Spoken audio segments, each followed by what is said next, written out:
Live অনুষ্ঠানে শাকিব খানের সঙ্গে বিয়ে, সন্তান সহ নানা বিষয়ে খোলামেলা কথা বলেছেন অপু। ঠিক তখনই নায়ক শাকিব খানের ভক্তরা শাকিবের অবস্থান ব্যাখ্যা জানতে চায়। শাকিব খান বলেছেন, দেখুন সন্তান আমার, আমি বাবা হয়ে কেন সন্তানকে অস্বীকার করব।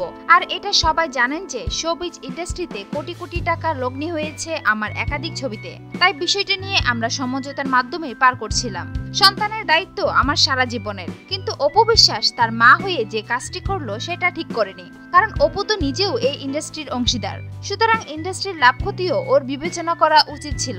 হলিউড বলিউডে এটা হরহামেশাই ঘটে, অনেক বছর পর তারা সাংসারিক খবর জানায়, কিন্তু আজ এই অবস্থা টাকার বিনিময়ে লাইভে গিয়ে যে কথাগুলো বলল সেটি সামাজিকভাবে শুধু আমাকে হেয় করা নয়, গোটা ফিল্ম ইন্ডাস্ট্রিকে ছোট করলো। শাকিব আরো বলেন, আমি শুনেছি প্রায় অর্ধ কোটি টাকার বিনিময়ে লাইভ শোতে গিয়ে হাজির হয়েছে অপু, কিন্তু এভাবে আমার সন্তানকে নিয়ে কেন? কারণ আমি সবসময় হয়তো অপুর ব্যাপারে লুকোচুরি করেছি ঠিকই, কিন্তু সরাসরি না বলিনি, কারণ আমার কাঁধে এখন একটি নয়, ডালিউড টালিউড দুই ইন্ডাস্ট্রির দায়ভার। মাত্র কদিন আগেই কথা হলো, মাঝে এক রাতে কি এমন ঘটে গেল যে আমার বিরুদ্ধে এমন করতে হবে।